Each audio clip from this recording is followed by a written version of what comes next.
Recorded at Equip HNA 2024 in Louisville, Kentucky. Here's your host, SiteOne trainer, Shawn Sandink. Hi, this is Shawn with SiteOne Landscape Supply here at the Equip Expo in Louisville, Kentucky, talking with Logan Marks. Logan, how are you? I'm good. How you doing? Oh, I'm fantastic, Logan. Logan, tell us a little bit about yourself, your company. Where are you guys from? What do you do? Yep. So we're property maintenance, project-based company out of Cincinnati, Ohio. It's called Mid-America Landscape, and we're just moving and grooving right now. Nice. And what do you do there? Well, I'm the owner, and I'm the operator. So you started this? I started it, yep, and been putting in the work. It's been a long time coming, but we're finally moving. We're finally doing good and busy. I can finally say we got enough work to the end of the year, so no complaints. So what brought you to be Mid-America Landscape? How would you end up owning this company, starting this? Did you start it? I did, yeah. So how did that happen? So Take me through this journey. Funny story. So my dad took out a ad in the paper, local paper, a long time ago. He's like, hey, you got to get out of the house, got to do something. He's like, I'm taking the ad out for you, cut grass, call the number. So a couple people called, a couple people want grass cut. They called back, one grass cut again. So that turned into more lawn care. So it was called Logan's Lawn Care for the longest time. And this just started off of ads in a newspaper. Ads in the newspaper. That your dad put in for you. Craigslist was kind of just and going. How old would you be at this point? 16. 16. So 16, you're out cutting lawns. After high school. Because your dad's like, you got to do something. No more video games for you, Logan. Well, I wasn't a video game person. I was just a slouch. Oh, you're just a slouch. Just a slouch. You don't look like a slouch to me now. Not anymore. Don't have time to be one. But yeah, so that turned into just cutting grass and all that. Then, obviously, as most people can relate to, cutting grass, you will ask it, hey, can you lay some mulch? Can you put some rock here? So then, now it just grew and grew and grew. So what do you all do now? What's on the menu of Mid-America Landscape? So wall building, patios, project work, landscape designs, a lot of landscape lighting. We're taking off a lot. So irrigation? No irrigation. Just don't have that out? Don't really get asked for it. Oh, interesting. Do you do plantings though? Do plantings, yeah. And the plantings just live on their own without water? No. We have this nice sheet we print out to all customers that we have the plants on there. It tells them exactly how much they should be watering it, when they should be watering it. Got it. It kind of goes over we do offer a warranty to the end of the year, within reason. Okay. But that's kind of just gives the customer a guide on what they need to be doing. And what about drainage? We'll do drainage. Yeah, we'll do drainage. Fresh drains. We'll do catch basins. We'll do all that too. But just outdoor audio? No audio. Have they? It's just not been asked yet. It is not. Yeah, not been asked. We don't live in the majority of the work that I'm in is in a community that outdoor lighting is a luxury. Outdoor audio is something that's probably not even thought of. Okay. Yeah. Okay. So what about even holiday lighting then? Holiday lighting, we're still doing a lot of project-based stuff into the time, so I don't have time really for. Gotcha. And I'm scared of heights. So. Okay. We're not getting gutters. Let's not do that. So you're doing a lot of uplighting, not a lot of uplighting. Yeah, where I can be on the ground, 2 feet on the ground. Yeah. There you go. Now, do you do maintenance as well, or is it primarily? Yeah, maintenance. Yeah. So do you still have any of those original customers? I wouldn't say any original, but we definitely have some that have been with us for 5.5 years, so maybe 6 months after the whole thing kind of started. Wow. Yeah. Wow. So what did you find are your biggest challenges? Biggest challenges would be taking on work that we're comfortable with in the realm of things, but it's a larger project. So, say we got our average mulch job is 6 to 8 yards. Somebody needs a 22-yard job. Okay, well, logistically, that's a little bit of a challenge to get all that kind of mulch and material on site. Right. If it's a larger edging project, you're spending a whole day doing that. In the springtime when it rains, right? So like getting the mowing route together, because you don't want to be mowing on Saturdays. Right. So that's a challenge too. And a lot of times is staging and sourcing material. Okay. Because, if we have planting jobs a week ahead, but we're really, really busy with the springtime rains and all that, we got to find time to go get it right on site, keep it alive. We don't deliver for you? Well, you do. Okay. All right. You do. But they're not that big of jobs. Okay. I gotcha. So, I gotcha. Interesting. Okay. No. So I could see how those challenges could be frustrating at times. Yeah. How are you finding technology and the advancements in technology? How is that affecting your business?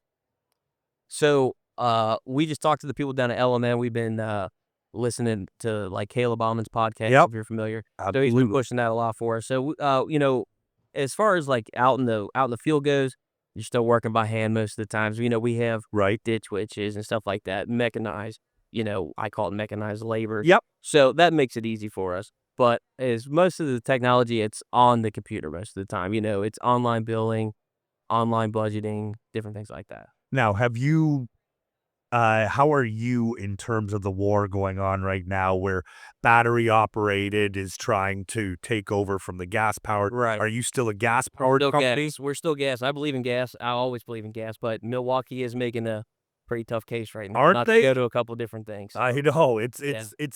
well, I look at the construction industry. Right. There's no more gas and there's no more cords on a construction Nope. site. Cordless. So if we look at the landscape world, it's starting to find its way in there, and even. Oh, go ahead. I was gonna say, someone told me that California is going all electric next year. So if that's the case, I'm sure as soon as that happens, they get it figured out pretty quickly. It'll make its way down here. Absolutely. No, for sure. Yeah. For sure. You started a few years ago as a 16-year-old. Yeah. Your dad put ads in a newspaper to Got it. get you started. What advice would you give somebody starting out in the industry right now?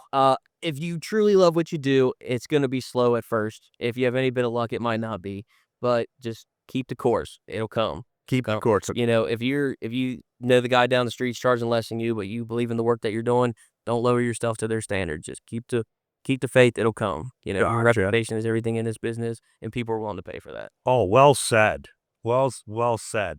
Now let's take it down to your worst day. Okay. Your absolute worst day. This is something you wish you could do over, something that's been weighing on your mind. Man, either it was a bad conversation, it could be a bad job, it could be an awkward moment with one of your laborers, with one of your teammates. Give me, what is a Logan Marks do-over moment?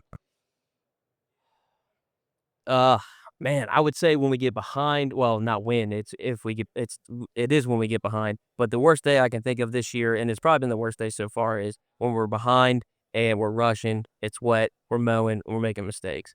So, it's just costing you. In the morning, I remember we were mowing the slope and it goes into a landscape bed, mower slides off the hill, Uh-oh. tears up about $450 worth of plants, but then thankfully SiteOne's not too far down the road. Okay. But, then we get that sorted out, and later in the afternoon, we're tearing up people's yards. We get stuck in the back of a yard. You got a mud rut, so then you're coming back in when it's dry out. And, the customers tell you, when you coming?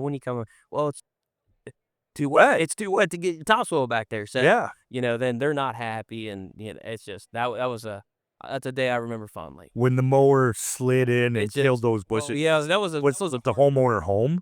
No, it was a neighbor's house. So they were knocking on the door. They're not there. Leave with cars. Say, call. We just tore your yard up. So that was a fun phone call. Oh, but, man. Yeah, that's a day that'll live for a little while. We thought we thought we got the worst of it in the morning. Yep. Getting the mower stuck in the backyard, putting the rut in. It was like a 100-foot rut, maybe like 6 to 8 inches deep. So we're it's a couple 6-8 inches deep. Oh yeah. How wet was this? Oh, it was a swamp. It was a swamp. It was a newer take on. And it must be clay.